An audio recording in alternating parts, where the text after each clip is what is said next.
I think that sync licensing is absolutely critical to composers, and I should know because I'm a composer.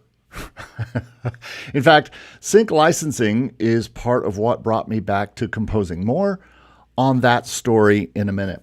But just checking. Welcome to the second video in a series I call 5 Outrageous Claims About Sync Licensing. Now, how outrageous is this claim that sync licensing is? Well, I think sync licensing is absolutely crucial to composers. And all of this video, yesterday's video, the coming videos this week, all are leading up to Friday's big video called How You Can and Should Get Into Sync Licensing. Yes, you right there, you can get into sync licensing, and you should. Someone once put a thing on my site and they said, why are you telling everyone to get into sync licensing? Quit telling everyone to get into sync licensing. I'm like, what is your problem? Why shouldn't everyone get into sync licensing? I don't get it. I mean, why not? It's like saying, why are you telling everyone to put their music on Spotify? Why are you telling everyone to make music and enjoy themselves? Anyway, so this is the second video that I think will really give you value and insight into why sync needs to be a major focus and part of your goals so that you can make the music you love. I will not apologize for that. And make music income. I will not apologize for you not making music income either. So I'm glad you're here. Thanks for joining me live today. We're going live every day this week. So come join us here on the site every day, especially Friday, because that's when the big stuff happens. The big free stuff happens. So yes, 5 days of outrageous claims. If you're new to this channel, by any chance, you're just like on YouTube and you're like, what the heck is this guy talking about? My name is Eric Copeland, and I am a composer. First and foremost, today we're talking about why sync is so important and crucial to composers, and it's very important to me. And I'm going to talk about why it's important to me. It is, and we talk about all kinds of ways on this channel. If you've never visited us before, give us a like, give us a subscribe, and hang out here this week especially.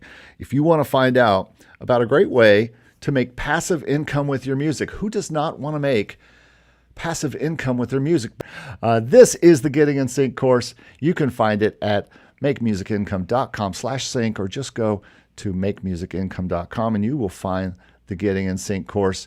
And you can find out how I got my music on TV and film and advertising and lots of other things, and how you can too. Once I found out about sync licensing, folks, and that people were making music income with this, I began, as it says right here, a systematic, focused plan to get my music in TV, film, ads, and more, and it worked. And so this whole course is all about that. And Alex Walsh is somebody who took part in this course and also took part in our latest class, which if you're interested in classes, make sure you put it in the chat. If you're interested in our class, or put it in the comments, because we have started a class that goes along every time I release a course. We kind of did a test class. Now we're going to do a whole class based on this, where we not only go through the entire course together, but we also listen to your music and listen to your compositions and talk about them together. So if you're interested in that, put that in the comments or put it in the chat. But this is the course. You can see everything about it here. You can read what people are saying about it. You can see what you'll get in the course. There's going to be even more on Friday. So you're going to want to check back on Friday. And then you could go ahead and get the lowest price this is going to be. Even on Friday, it's not going to be this low to get into the basic course. So if you want to get the course, the bonus modules will be included in that. Get it for my birthday price. It's my birthday on Sunday. And so this is my birthday month, so you can get it for just $63. That's the lowest price this course will ever be. So make sure you go to makemusicincome.com and see this, because if you're a composer, We're going to talk about today why you need to take this course, and you can even take the first 2 modules for free. I'm going to show you a little bit of one of them today. All right, well, let's get back to the things I want to talk about here. And first of all, speaking of free, there's tons more free at the site, makemusicincome.com/free. I'm all about free. All right, so where are we? Let's talk about what we're talking about today, and which is why sync licensing is so, oh boy, I've lost my notes. Why sync licensing is so important and crucial to composers. Again, this is outrageous claim too, that sync licensing is crucial to composers. Now, I'm probably not talking to you if you are a composer who is writing for symphonies. Although I could be. This could be an income stream for you if you are a composer who is writing for symphonies. But most likely, a composer writing for symphonies is writing for things to be made. Most likely, composers are writing for the stage. They're writing for orchestras and for chamber pieces and for modern pieces to be performed, and that is their goal, is to write for actual players. The composers I'm talking about in this video is, and I still think that classical composers too could use this as a income stream. Do you not want another income stream? Is another income stream not important to you? Do you not want your music playing behind films and television? If you're a classical composer, why aren't you doing scores? Why aren't you doing trailers? Why aren't you doing things that can make you money besides live events? But I do get the point. I did my degree in composing and got my master's, and all the time while I was doing that, by the way, I was working towards sync. I was getting signed to libraries. I got signed, I think, in late 2020 to my first library, and have been since signed to more libraries since then. But go back about 3 years before that, and we got the infamous podcast where I heard about composing or putting your music into sync licensing for film and for television and for advertising. Advertising pays so much, and gaming. I heard about all of this, and I said, well, I am a composer at heart, and literally sync licensing is what brought me back to composing, because and then I got involved in my master's, and that further brought me back to composing, and now that's all I want to do. And this channel has been all this channel happened way after all that stuff, after my first sync library was signed and all that. And I was hearing people talk online about getting stuff licensed, and I was having different experiences. So I was ready to teach. I had finished my master's, and so voila, here we are on YouTube, and there was much rejoicing. Thank you. And so everybody is happy. Yes, I was going to mention that today.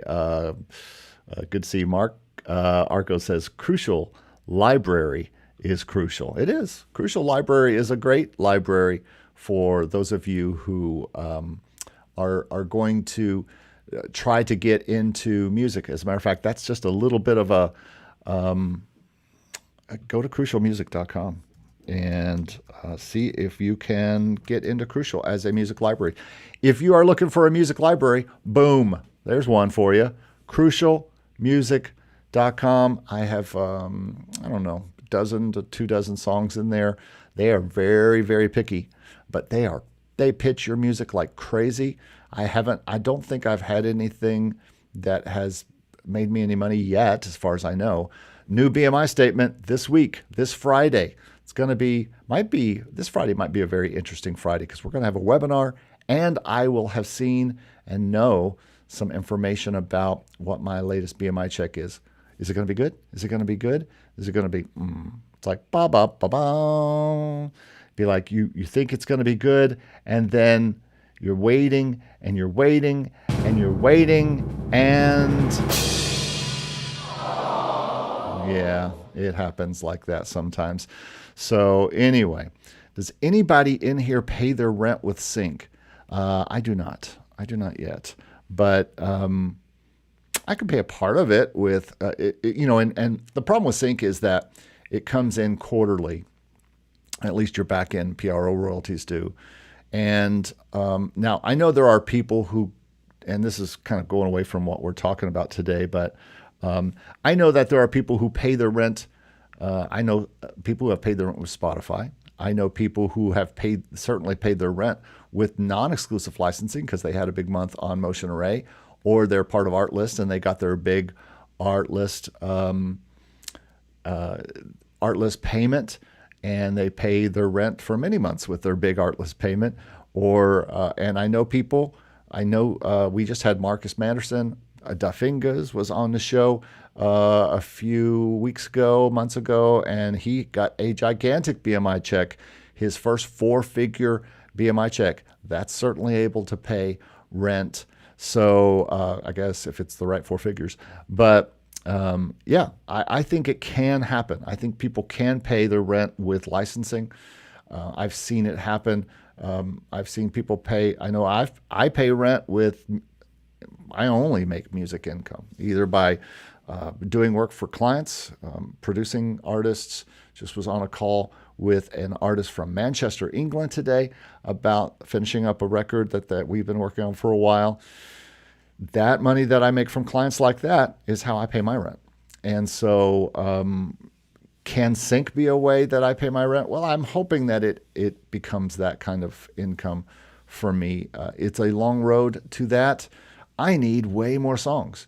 I'll tell you, JMO, the person that's going to pay their rent with Sync is the person that's got not a few songs in Sync, not 2 or 300 songs in Sync, but probably 1,000 to 2,000 songs in libraries if you're doing the library route. If you're not doing the library route and you're going directly, well, then you could absolutely get a $2,000 or $3,000 or $5,000 check from an upfront, and although upfronts don't always come up front, and certainly pay your rent with that. So I think it's possible.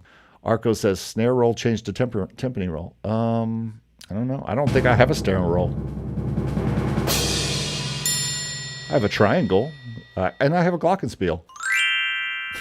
So, Lovely Fishing Rod says, it's crazy work to earn money from music. It's hard to even earn $10 from music. Well, I guess so. Thanks, Rob. I appreciate that. Is it crazy work to earn money from music?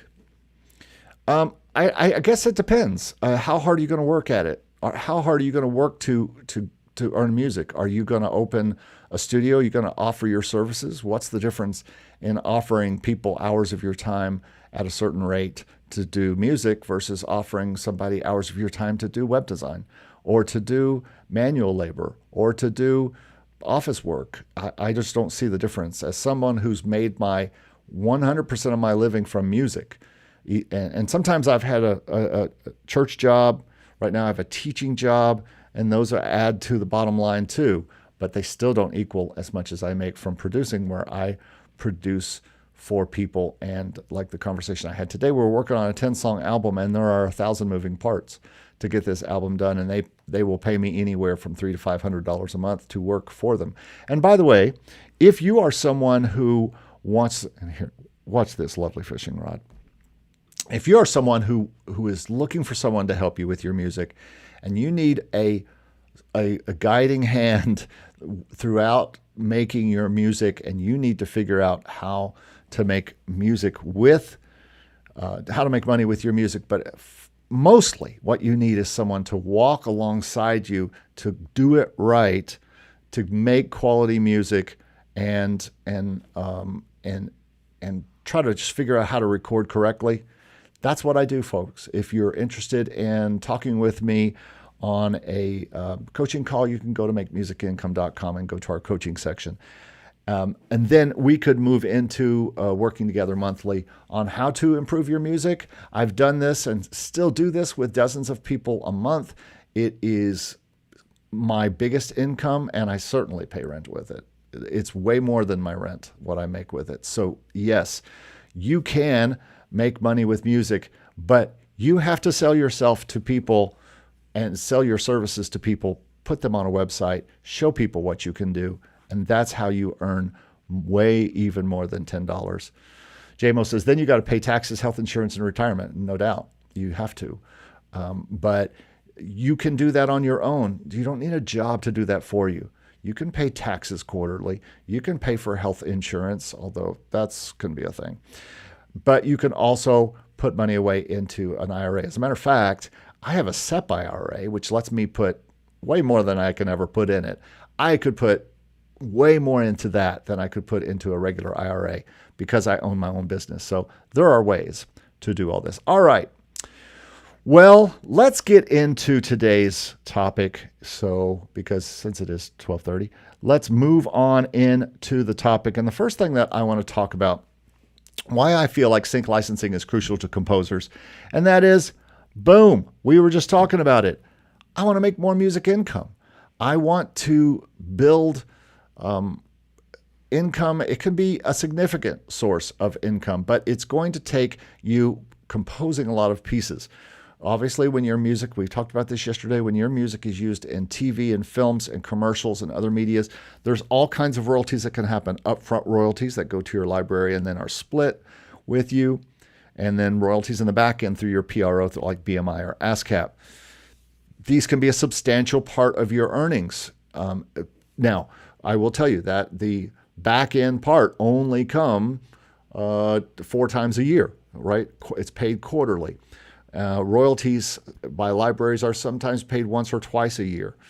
And then if you are doing this direct, if you're a composer and you have let's say you have an agreement with a director to write a score, well, that director is going to pay you in some kind of payments or pay you up front or somehow, and that could be thousands of dollars. If you are writing for advertising, you're working directly for an advertising company, and they are having you compose music to go behind a commercial or go behind some kind of short film type of thing that they're doing for an advertising campaign. And so that can bring you income that way. And I have been doing stuff for advertising since I started. That's how I got started in full-time music work, was working for a producer who had a studio, and he eventually passed that studio on to me and those clients onto me. And they were clients that were, the state, they had state officials that were doing different commercials about the lottery and about different things. And then we had one company up in Michigan that was doing short films that they were doing public service announcements. And so they were paying for music to go behind these. And we're talking about 45 seconds of music for $4,000. And you get that check right away. A lot of times you would get half down and then you'd get half when you finish. But we're talking a day's work that of 45 seconds of music that was usually mostly all MIDI and maybe a little bit of vocals, and you're getting a check for thousands of dollars. So I call that sync. Anything that you are syncing your music to some kind of visual media, we call that sync. And so that could mean advertising is a forgotten part about all this. Everybody thinks about TV. Ooh, my music was on a Netflix show. Ooh, my music was used in a CBS sports commercial. Or on a broadcast. Or my music was used behind a reality show. Or my music was used here or there. Or they think, ooh, I'm in a TV Christmas movie and I can hear my music in the background. That's all the stuff that people love to talk about. But that's low money compared to some of what you can get paid in advertising for your compositions as a composer. And so I think a lot of people forget about that, and they think it's all about film and TV. And TV is the kind of the shiny object that everybody wants. But I'm telling you, you'll make way more in advertising. And that's where friends like Mark Freezer of Sync Summit and of Disconic, where he makes most of his money negotiating deals for advertising companies hiring composers and artists. So that is where some music income is. A second reason that I think it's so important and crucial for composers to do sync is it gives you a reason to compose. Now, I'm not a briefs person. I I don't love to get briefs and write to briefs, but a lot of people do. And a lot of composers get a brief in that says, we need a music bed that sounds like this score from this movie or whatever. And so, number one, it can kind of force you to compose because you're trying to get that gig. Now, briefs are, as I've said before, briefs are more like ifs. They're not exactly something that you're going to get a brief and it's going to make your career because you're absolutely going to get that, because likely that brief has gone out to thousands of people. So I call briefs, I take out the B, the R, the E, and I just call them Fs, ifs, because they are very iffy. But what that can do is, again, I'm not a huge fan of them and I don't do this that often, but I have written to brief before and I didn't get the gig, but what I did get was another song that I could then use and put in a library and make money from that. And that has happened over and over. Sync gives you a reason to compose. It brought me back to composing because I knew that there was a place for my compositions. As a classical music composer, you can write all the time and you can compose for the stage and have all these thoughts. But if that stage never coalesces, if people never play your music on stage, it's just a piece you wrote. And all of you know what it feels like to write a song and have it not be used. And so, and then a lot of you also know what it feels like to go, why should I don't know what to compose for. Why would I write anything? And what happens with me is I'll go, you know what? Hanukkah. Or, you know what? What if there was, you could write Christmas songs, but in a way that it sounded like Halloween songs, and then you could combine them. And so I have into whole albums called Hallowmas that I have, and one just got signed to my BMG library, and I just delivered it. So that's music that will be used well, there is a Thanksgiving song in there, but they're very dark. They'll be used around Halloween, but they could also be used in scary Christmas movies. They could be used in lots of different things, TV shows. And those are all orchestrated. Those are very much instrumental compositions. Not this particular album does not have any vocals on it. That was a reason to compose. Once I thought of the idea, I said, ooh, that would be cool. And then I will pitch that to a library and see if anyone's interested. And I got it into a library. And then in probably maybe this Halloween or Christmas, some of those songs will be used. Last Christmas, I came up with an idea to do I was in Target and I heard a bunch of Target Christmas music being played. I said, what if I just made some of that? And so I made a bunch of it. It got accepted by my library in like a week and into the library the next week because it was early December or late November. And I got tons of placements that December for those. It doesn't usually work that fast. And again, this weekend, this BMI check coming up on Friday, I should see some of those placements, some of those payments in the back end for those Christmas placements, because we're here in August. We're about 6 months away from this was more like 8 months from Christmas, but you don't usually see anything used for 6 to 12 months, 6 to 9 months, sometimes 9 to 12 months. So waiting to see stuff from, and I get stuff played in Germany all the time, and some Christmas stuff was used there. So that sometimes takes a while to matriculate over. But this gives you a reason to compose, and I think this is why composers need to pay strict attention to this video, because I think we are really focused on how to help you get your compositions out there. Why do you compose? Well, maybe you compose for fun, and you should, but then you can take those compositions and get them used in lots of different visual medias. And so that's one big reason why I like that. If that's you, if you're needing a reason to compose, then give me a thumbs up on this video and let me know that. And then the third reason, and then we're going to get to some free stuff. It really lets you get out to diverse audiences. We are so used as artists to saying, hey, I've got to play for my local band, my local following, or I've got a following online or whatever. But the beautiful thing about Sync and the beautiful thing about composing for television shows, for movies, for advertising, for games, you're going to get your music out in front of so many diverse kinds of people. just the exposure. It's going to expand your visibility and the people who find out about you. Think about the people who find out about John Williams, or they find out about Danny Elfman, or they find out about any composer who is composing for movies, or they find out about how many times have you been watching a TV show and you hear a song, you go, that's awesome, and you do a Shazam to hear what the music is so you can go and listen to it on Spotify. It is a way to increase your reach and find new audiences for your music. And let me tell you, that can also be something that brings you more following on Spotify, brings you more following on your YouTube, brings you more following on your social media. It can just completely change things. It can bring up possibilities for new opportunities in licensing deals that you might get through another library. Live performances could happen. I've talked about that yesterday about an artist who had a live, they had a company fly her out to California to be part of a commercial because of the song she wrote. All of these things can happen. It can really increase your composer following and your composer opportunities. So I think this is a very important part. Reputation and credibility. And to me, this is something that people don't talk about a lot, I don't think. And if you are a composer and you are a music maker, and when I say composer, I don't just mean like, whenever I teach about composing at school, I'll ask people, what is a composer? And I'll always get somebody going like this. And they won't say anything. They'll just do like this. I'm like, no, that is a conductor. What is a composer?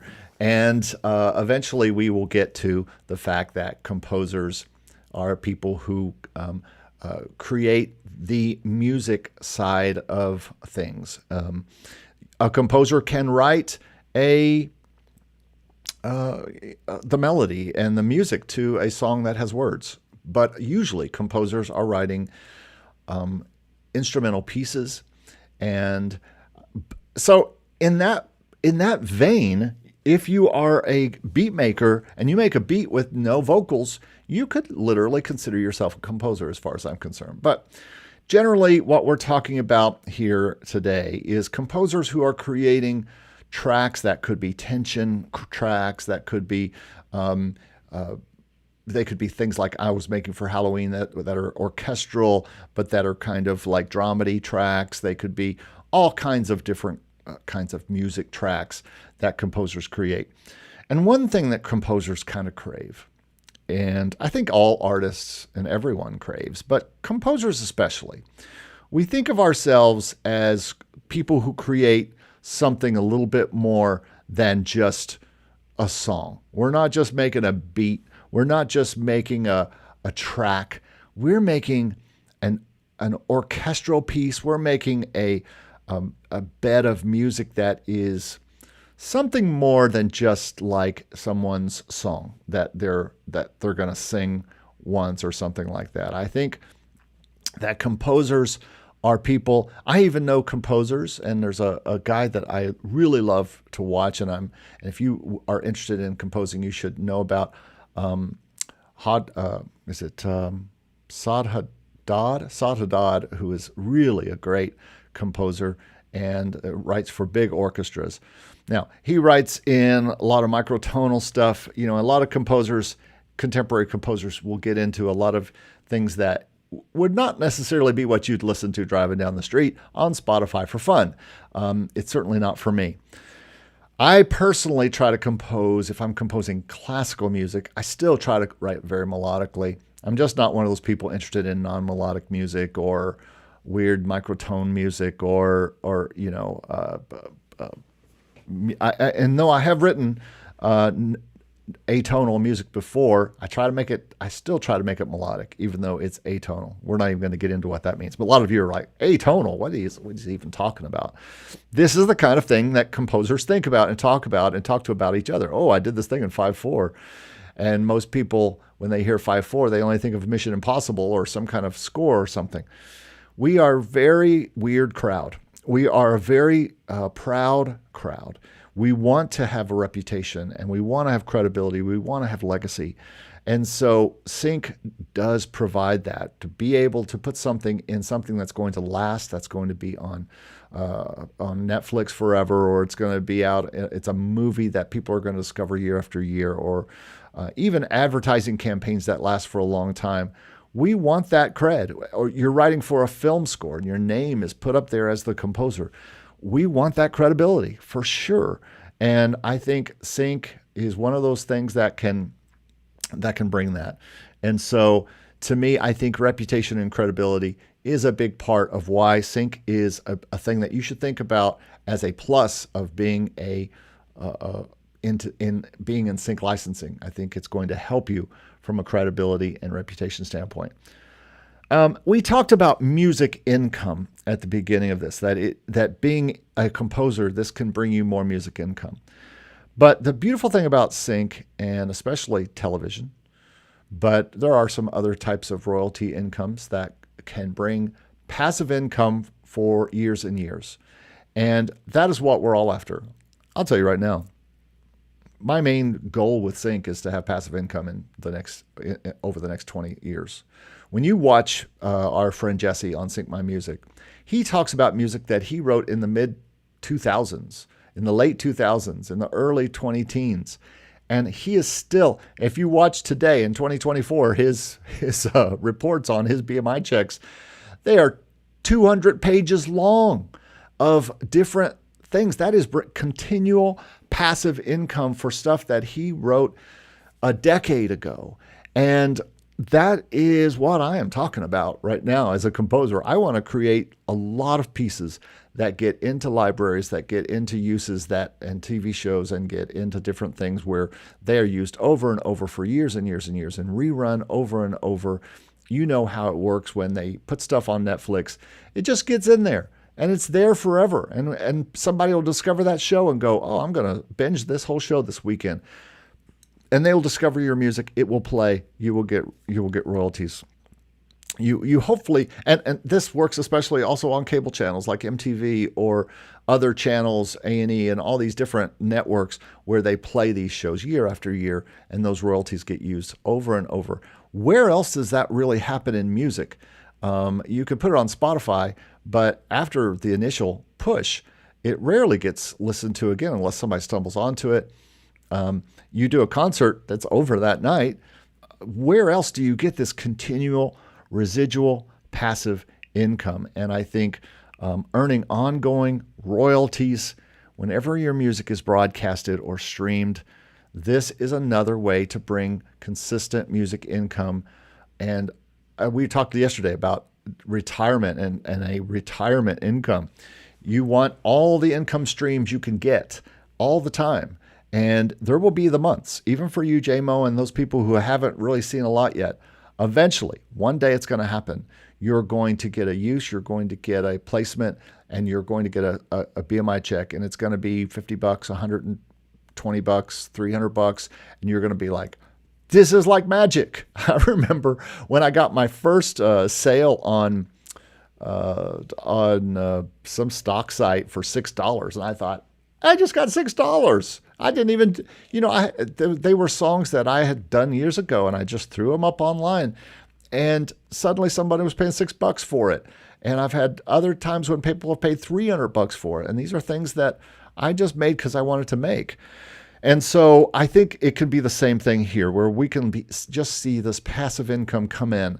And to me, that's a big part of why I want to compose all day long for opportunities in sync. And again, there's really the composing for a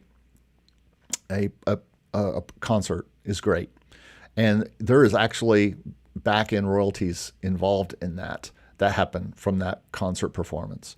But after that, unless that is out there for other orchestras to do and it gets passed around and people do it, it's probably a one-time payment for most composers. And there could be royalties if it's recorded and put on Spotify or something like that, or if the sheet music is published and put out there for people to get. And sheet music has become another royalty for me as a composer and arranger that is bringing me consistent passive income. And it's just because I don't have more sheet music out there of all the songs that I have, all the arrangements that I have. I'm the lazy one not getting that out there.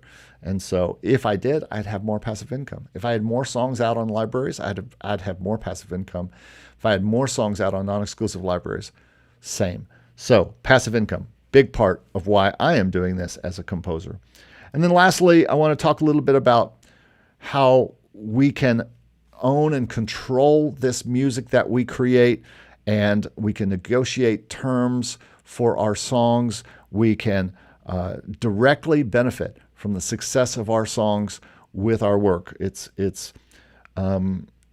Sometimes you don't have as much control if it's in a library, but you can certainly make, as a composer, you can make that kind of relationship with a director, with a movie, with an advertising company, and you can start to have ownership and control of your music. And the more you compose, the more that you can control, and then you can steer all this so it brings you more passive income. I think that's a big deal, and so I'm really happy about that. And overall, I just have to say, I think sync licensing is a vital component of me being a composer. It brought me back to composing. It steered me. It made the decision to do my master's. I was going to do my master's in music history, of all things. And I ended up, they got a new professor of composition at the school I was going to, and I jumped into that program, and he was fantastic. I learned so much. And so because of licensing, that kind of it kind of awoken my composer. It woke my composer. I got woke. It made me want to be a composer again. It made me want to move away from only producing people and get back to what I felt like God put me on this planet to do, is compose the music that He has for me to compose. And I did that and did my master's in it. And then sync has worked out well and continues to work. And it's not the only thing I do, but it's a big part of what I do. And I will be doing it for a long time.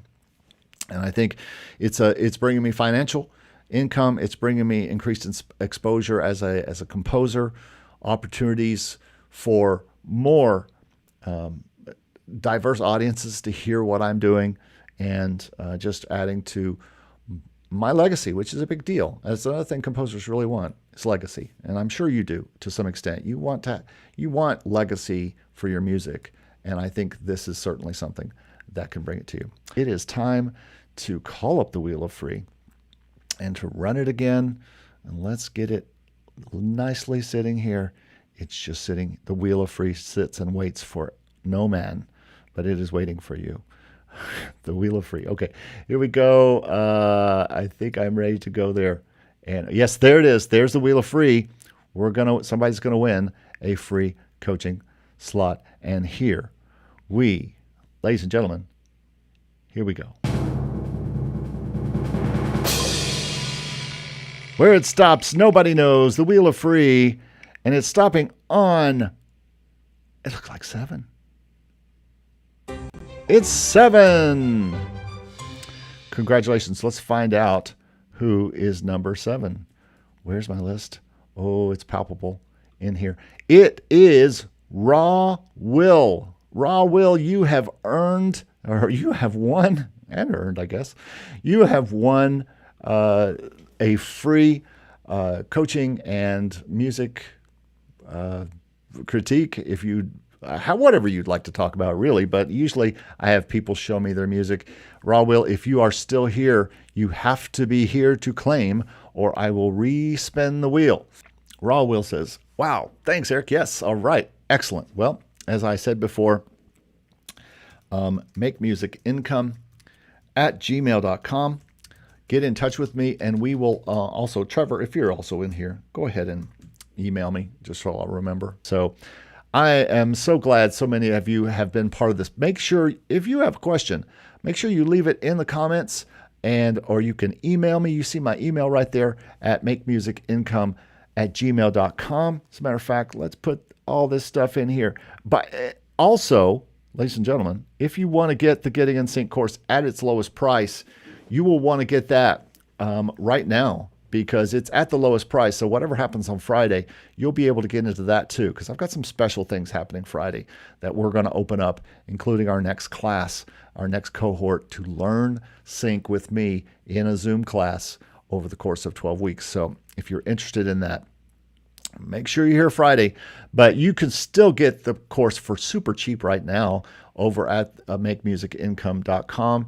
And it's at its lowest price it'll ever be, even Friday. Friday, it's going to be up to $97, and those are going to include lots of freebies and stuff like that. But thank you for everybody that's been here today. And just want to say,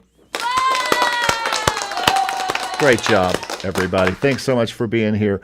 We will see you tomorrow at noon. That's right. We'll be here again live. Why? Because we love you. All right. Hope to help you all. Thanks. Congratulations to those who've won today. We will see you tomorrow as we talk more and lead up to our big webinar on Friday. Hope you've had a good time. I have. We'll see you then. Thanks, and have a pleasant tomorrow and today as well. See you later.